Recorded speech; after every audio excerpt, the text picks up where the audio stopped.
Një shaljapin shqiptar nga libri Mirënjohje i profesor Isa Alibalit, botimi vitit 2002. Një burr i gjatë, me trup të drejtë të plot si të një sportist i hershëm, gjithmonë i veshur bukur dhe me elegancë. Me flokët e drejta e të krehura me kujdes, ecën nëpër rrugët e qytetit ton, duke marrë përshëndetjet e ngrohta e plot respekt të gjithë atyre që e njohin. Megjithëse i ka mbushur të shtetit i gjashta, duket gjithnjë energjik dhe i fortë. E ndjen forcën e tij kur të jep dorën dhe të shtrëngon. I bie pash më pash rrugës kryesore dhe në shumicën e rasteve ndalet një kafe. Shumë njerëz që kalojnë pranë tij, veçanërisht të rinj, nuk e dinë se ai dikur ka tundur skenat më të njohura të Europës. Me zërin e tij të fuqishëm prej basi, duke i dhënë nder si atë të vet ashtu edhe shkodrës së tij të dashur. E pra, jeton midis nesh, plot energji dhe vrudh, sikur të ishte një djalosh i ri. Zërin e tij të fuqishëm e dëgjojmë gjithnjë, veçanërisht kur shohim filmin Skënderbeu, kur këndon O ju male. Ky është Luk Kaçaj, artist i merituar, një ndër artistët më të shquar që kanë nxjerrë vendin. Në vitin 1950 shkoi për studime të larta në Konservatorin Çajkovski të Moskës, një ndër konservatorët më në zë të Europës. Në vitin 1955, diplomën e mbrojti me sukses në 4 gjuhë të huaja, përpara një komisioni me mjekra të gjata të figurave më të shquara të muzikës ruse. Por nuk që e thanë që ky artist i madh të kaloi një jetë të qetë e patrezime, vetëm midis duartrukitjesh e suksesesh. Vitet e burgosis së tij nga diktatura cënuan në rënd karrierën e tij artistike. Repertorin e tij pothuajse e zhdukën, por gjithsesi nuk arritën të ulnin vlerat e tij si artist. Ato mbeten të skalitura në mendjen e në zemrën e shumë admiruesve të tij. Ishte viti 1958, në teatrin Bolshoi të Moskës do të vihej në skenë opera Berberi i Seviljes e Rossinit, duhej një bas i fuqishëm për të interpretuar rolin e Don Bazilios.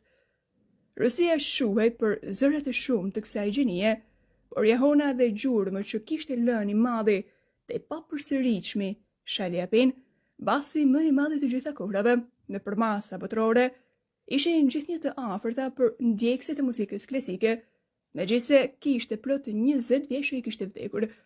Për këtë rol u kërkua i studenti i Konservatorit Çajkovski, shqiptari Luk Kaçaj.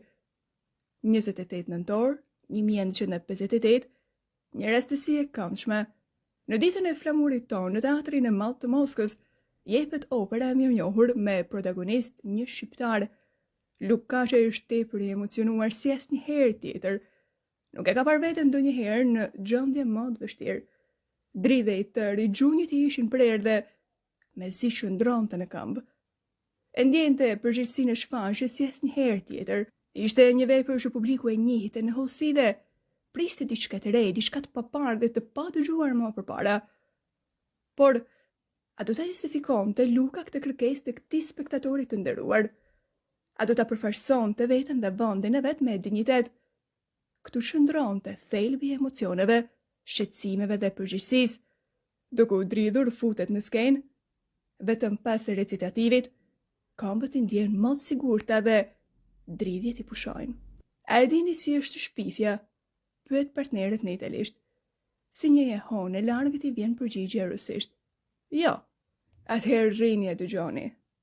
I duke se këtu gjithçka mbaroi, nuk ka më emocione, nuk ka më dridhje. Tashti e ka pushtuar të tërë skenën dhe sikur ndjen edhe frymarrjen e spektatorëve. Jo, tashti askush nuk merr frym. Presin të filloj arja e famshme.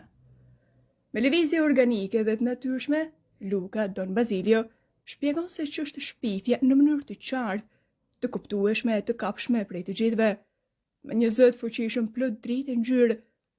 Edhe pse Don Bazilio duket figurë komike në një opera komike, Luka e koncepton si një figurë dramatike, kurse ana komike del përpara publikut si refleks i këtij trajtimi të komedisë klasike. Arja mbaron, duartrukitjet janë të zjarta të papërmbajtshme, ovacionet po ashtu tepër të fuqishme. Maladjec, duke se shfaqja është ndërprerë ose këtu ka mbaruar. Kaq të gjata janë duartrukitjet. Luka përshëndet pa pushim. Shfaqja vazhdon me sigurinë e një suksesi të jashtëzakonshëm. Një gazetar shqiptar që ndodhej atë natë për të marrë mendimet e spektatorëve pas shfaqjes, pyet: "Ç'mendim keni për artistin shqiptar?" I jashtëzakonshëm i përgjigjet një burr i moshuar me gruan për krah. "Ka vite që nuk kemi dëgjuar një interpretim të tillë. Jemi shumë të kënaqur", shton e shoqja me një entuziazëm të dukshëm. "Ai na befasoi, na mrekulloi e na përtyriu", tha një burr tjetër i moshuar. Një burr më i ri që shndronte aty pranë ndërhyn: "Unë jam profesor i historisë antike, prandaj po flas me gjuhën e figurshme të grekëve të lashtë. Edhe Zeusi po të këndonte, nuk do të këndonte më bukur." Mendimet vlerësuese të atij interpretimi ishin pafund, duke i qartë se atë natë Luka u kishte trezuar spektatorëve thellësinë e mistershme të detit të ndjenjave dhe u kishte dhënë vlera të mëdha të artit muzikor.